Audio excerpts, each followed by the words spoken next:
Well, one of Iran's main demands is a ceasefire in Lebanon. Israeli attacks have killed at least 2,020 people since the fighting began in March. Israel and the United States say the ceasefire between Tehran and Washington doesn't include the campaign in Lebanon, while Iran insists it does. Clashes have broken out between Israeli forces and Hezbollah in the southern Lebanese town of Bint Jbeil. Lebanese security sources say Israeli tanks are advancing towards the area, and Israeli troops have taken control of all entrances to the town. Israeli strikes have also continued across the south. At least 7 people have been killed in the city of Tyre, while nearby Kana was hit in the early hours. The violence comes as Hezbollah reiterates its rejection of direct negotiations with Israel in order to end the war. Well, Nour Odeh is near Ramallah for us. We'll speak first to Obaida Hitto in Tyre in southern Lebanon. So firstly, Obaida, set the scene for us. Tell us more about these latest strikes. What are the apparent targets and the impact on lives there?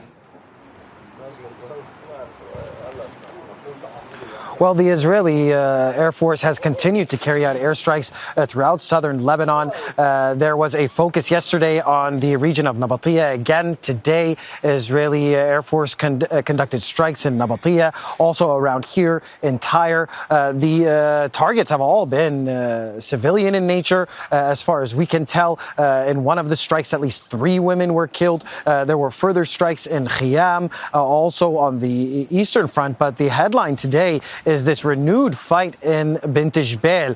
This is a very important city near the Israeli border, near the Blue Line, about 4 kilometers from the Blue Line. It has both symbolic and strategic importance for both sides, actually. In the year 2000, the late leader of Hezbollah, Hassan Nasrallah, gave what is known as the victory speech in the stadium inside the city of Bint Jbeil, describing Israel, despite its possession of weapons, advanced weapons, and nuclear weapons, like a spider's web, something as fragile as a spider's web. And that has stuck both in the mindset of the what so-called resistance here in Lebanon, as well as in the domestic audience in Israel, a sticking point for both sides. Since then, in 2006, Israel tried to actually take the city with a very elaborate operation. It was stopped, though, by Hezbollah fighters in 2006 with some ambushes, a tunnel system, and some military tactics that caused a lot of losses to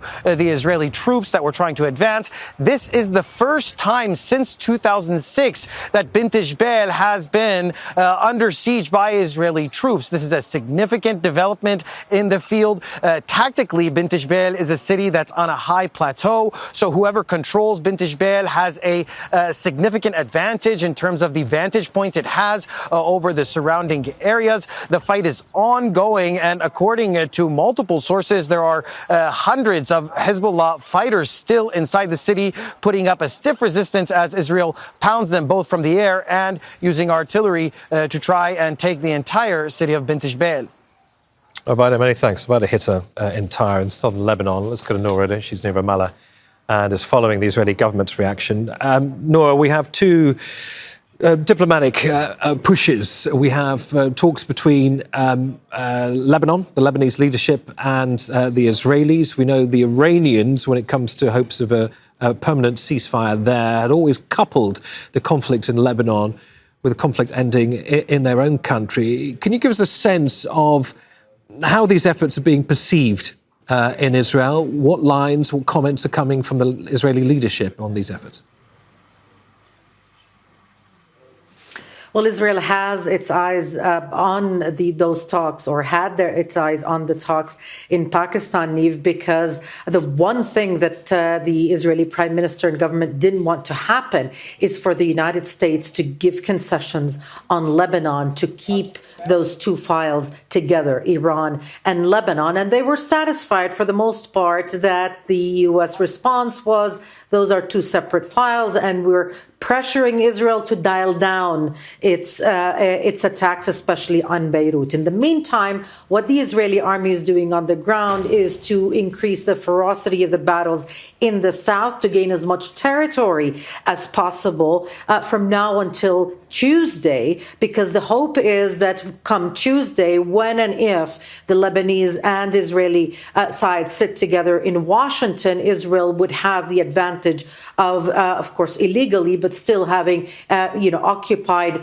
Lebanese territory to barter with in exchange for disarming Hezbollah and dismantling its stronghold or its control and its influence on the country. Now, there are very low expectations of those talks, Niamh, on Tuesday, and that's why the military effort continues. It also continues because of public pressure. 1.5 million Israelis continue to live as if the war did not stop. They still have emergency procedures and precautions in place, online schooling and no public gatherings over 50 or 100 people. And so there is a lot of pressure on finding a resolution, whatever it is. The Israeli government has boxed itself into a zero-sum game. Either we take in all the land, we push in with the invasion, or the Lebanese government takes up arms against Hezbollah.